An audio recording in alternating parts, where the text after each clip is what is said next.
자, 물권법 총론 보고 있고요. 이제 마지막 물권의 소멸을 봅니다. 이제 이전에 했던 거. 지난 시간에는 등기와 관련된 건 네 가지 봤죠. 중간생략 등기 봤죠. 중간생략 등기 보기 전에 등기가 유효 요건을 갖추지 못하면 무효 등기고 말소돼야 되는데 예외가 두 개가 있었죠.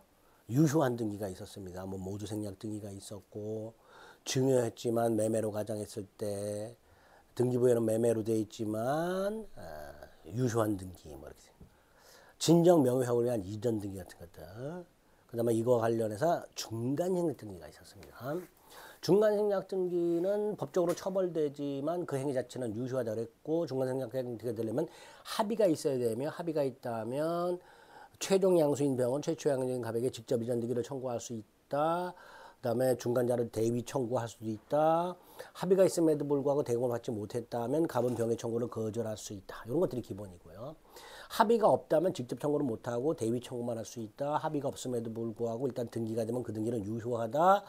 합의가 없는데 을이 갑에 대한 이전 등기 채권을 양도했다. 그 사실을 갑에게 통지한 것만으로 안 된다. 갑의 동의가 필요하다. 토지거래 허가구에서는 안 된다. 이런 것들이 중간생략 등기에서 결론을 딱딱 기억해 두셔야 될 것들입니다. 무효등기 유형 표제본은 안 되고 사항란만 가능하되 유용하기로 하는 합의 전에 등기부상 이해관계 있는 제3자가 없을 때만 무효등기 유형이 가능하다. 이런 거 봤고요. 등기 청권을 봤죠. 등기 인수청권이라는 게 있었고, 등기 신청권하고 구별해야 되며, 채권적인 게 있었고 물권적인 게 있었으며, 채권적 중에서 특히 부동산 매수의 이전 등기 청구권과 점유취득시 완성자의 이전 등기 청권을 구별해야 된다 그랬고요. 특히 소멸시효 진행 여부 조심하셔야 된다 그랬고, 물권적 청권에는 원인관계 실효로 인한 매도인의 등기 청권하고 진정 명예회복을 위한 이전 등기 청권 같은 게 있었습니다.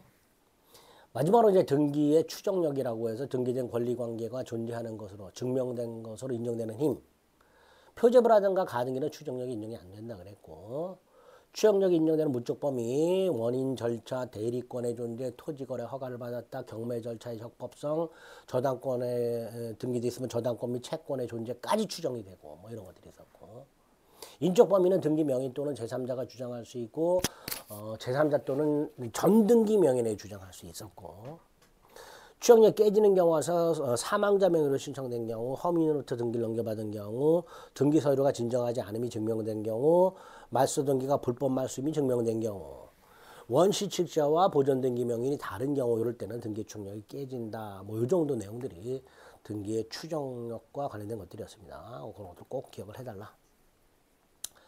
자, 물권 소멸이 나왔습니다. 마지막으로 물권 소멸 사유가 몇 가지 나오죠. 가장 기본이 되는 게 목적물의 멸실. 다만 목적물이 멸실되었다 하더라도 물권이 언제나 항상 소멸하는 것은 아니죠. 나중에 저당권 등에 가면 물상대위라는 제도가 나옵니다. 이런 물상대위가 적용이 되면 설령 목적물이 멸실되더라도 담보물권을 소멸하지 않는 그런 예외가 있게 됩니다. 또 소멸시효라고 해서요, 권리자가 권리를 일정 기간 행사하지 않으면 소멸하는 제도가 소멸시효인데, 소멸시효는 주로 채권에 적용이 돼요. 그런데 물권 중에서 지상권하고 지역권은 20년간 행사하지 않으면 소멸하도록 되어 있습니다. 그 정도. 그러면 중요한 게 요 191조 혼동으로 인한 물권의 소멸입니다. 이 혼동이라는 건요, 민법상 채권 채무 소멸 사유이기도 하고 물권 소멸 사유이기도 합니다. 그러니까 법률에서, 민법에서 혼동이라는 제도에 의해서 채권이 소멸하기도 하고 물권이 소멸하기도 합니다. 그 중에 물권 소멸 사유가 우리 시험법입니다. 채권 소멸 사유는 별거 아니에요. 채권자라는 지위와 채무자라는 지위가 한 사람에게 귀속이 되면 그 채권 채무는 소멸하는 게 채권 채무의 혼동이 됩니다. 자, 중요한 게 물권의 혼동입니다. 자, 191조 1항에 이렇게 돼 있죠. 동일한 물건에 대한 소유권과 다른 물건이 동일한 사람에게 귀속이 되면 그 다른 물건, 소유권이 아니라 그 다른 물건은 소멸하도록 되어 있습니다. 예를 들어서, 예를 기억해 두세요. 갑소유 A 토지가 있고요. 이 A 토지의 지상권자 을이 있는 상태에서 을이 이 땅을 사가지고 소유권을 취득하게 되면 A 토지라는 동일한 물건에 대한 소유권과 다른 물건요. 다른 물건은 이제 뒤에서 보는 제한 물건을 말하게 됩니다. 원칙적으로. 그게 동일에게 귀속이 됐을 때 그 다른 물건이 소멸하게 됩니다. 이게 혼동이에요. 아, 을이 자기 땅에 지상권 굳이 갖고 있을 필요가 없기 때문이죠. 또 갑소유 땅에 저당권자 을이 있었는데 이 을이 이 땅에 대한 소유권을 취하되면 마찬가지입니다. 소유권과 저당권이 동일인에게 귀속이 됐으니까 저당권은 소멸하겠죠. 두 가지 원칙적인 예. 혼동은 예가 시험 문제 나와요. 그 예가. 그러니까 원칙적 예를 머릿속에 좀 꼭 기억을 해 두셔야 됩니다. 근데 이제 단서가 문제죠. 191조. 2항은 안 봐도 됩니다. 1항만 문제가 됩니다. 그러나 그 물건이요. 그 물건이 아니고 다른 물건을 말합니다. 제3자 권리의 목적이 되면 소멸하지 않는다. 어떤 경우냐. 좀 전에 예를 들었던 거 갑소유 땅에 지상권자 을이 있었는데 이 지상권자 을이 지상권을 담보로 돈을 빌리고 이 지상권에다가 저당권을 설정해 줬다. 즉 을의 지상권이 제3자 병의 저당권의 목적이 된 상태입니다. 이 상태에서 을이 소유권을 취득했을 때 지상권을 소멸시키면 저당권도 소멸하는 문제가 생겨요. 따라서 이 제3자의 이익을 보호하기 위해서 을의 지상권을 소멸하지 않는다. 이게 단서의 취지입니다. 단서의 취지입니다. 근데 이 예외가 두 개가 더 있어요. 191조 단서에 있는 예외 말고 또 다른 예에 해당되는 예외가 있습니다. 갑소유 땅에 지상권자 을이 있었는데 이 을이 갑에게 돈을 빌려주면서 이 땅을 담보로 잡았는데 어떻게 담보로 잡았냐. 갑이 돈을 갚지 못하면 소유권을 을에게 넘겨주기로 약속을 해요. 그리고 그 약속을 나중에 지키기 위해서 미리 을의 이름으로 소유권 등기를 넘겨줘요. 이때의 소유권 등기는 소유권이 아니라 양도담보권이라고 부릅니다. 등기는 소유권으로 되어 있지만 양도담보권이라고 불러요.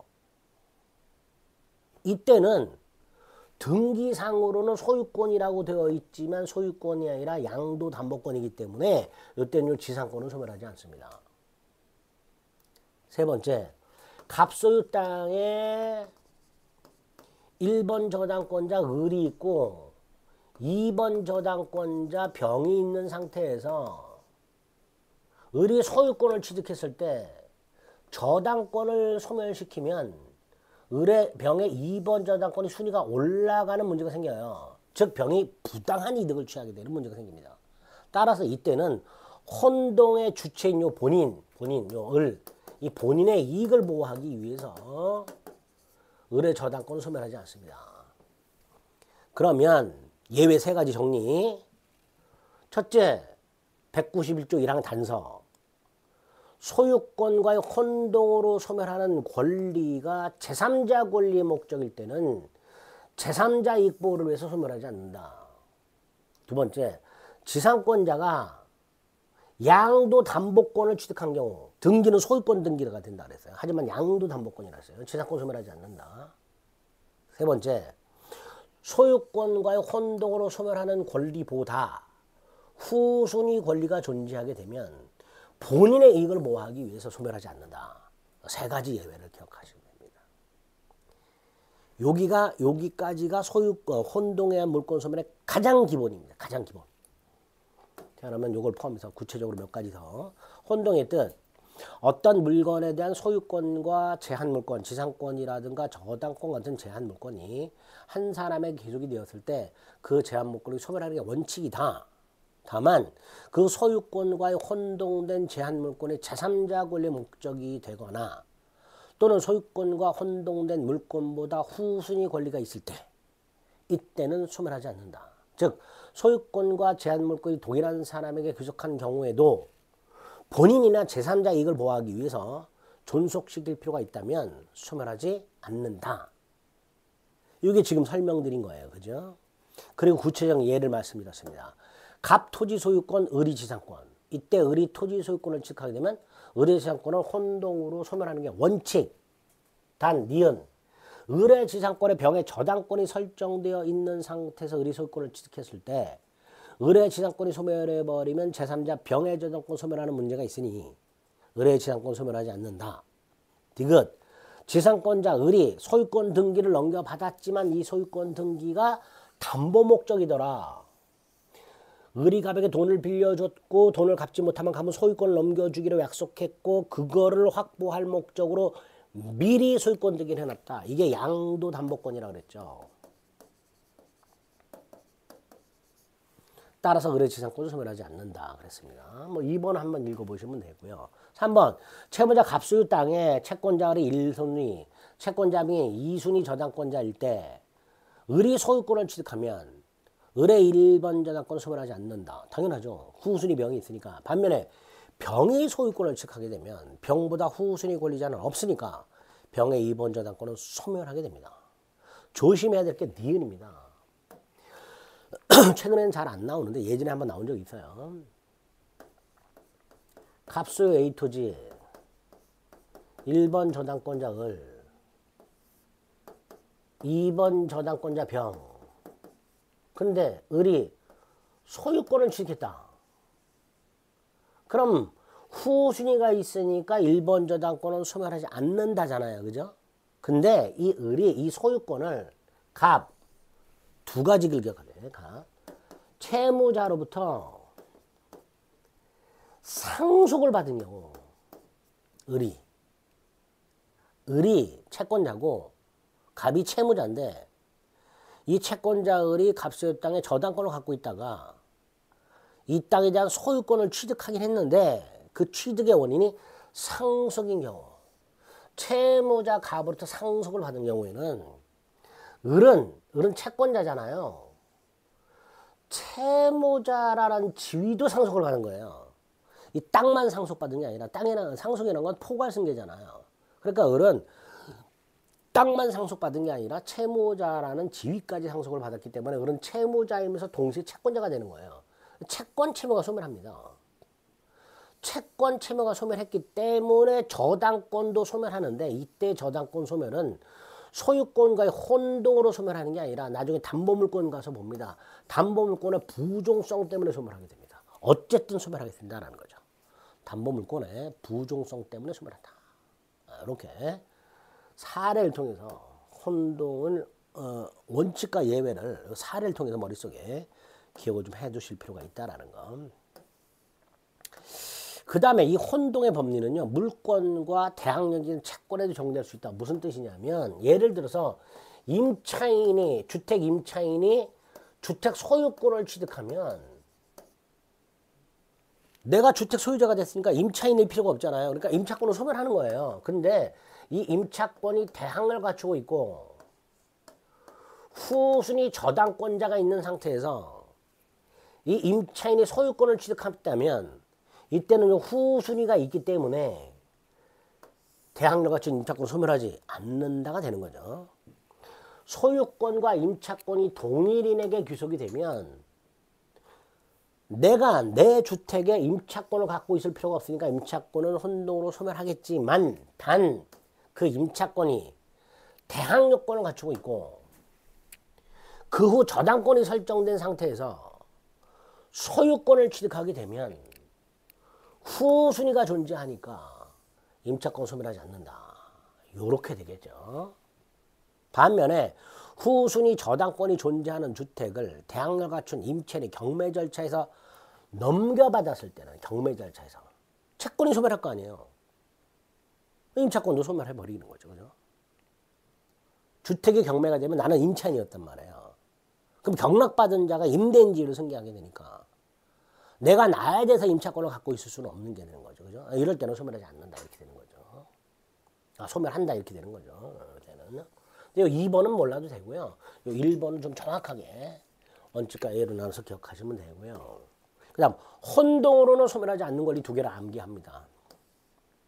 점유권과는 소유권과 병존할 수 있고요. 광산 소유권과 그 광업권도 병존이 가능합니다. 따라서 점유권하고 광업권은 혼동으로 소멸하지 않는 권리다.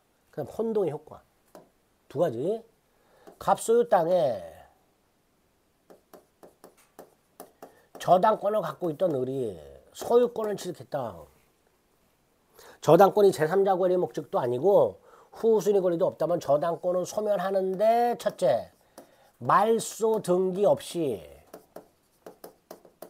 소멸한다. 말소 등기 없이 소멸한다는 거 기억하셔야 돼요.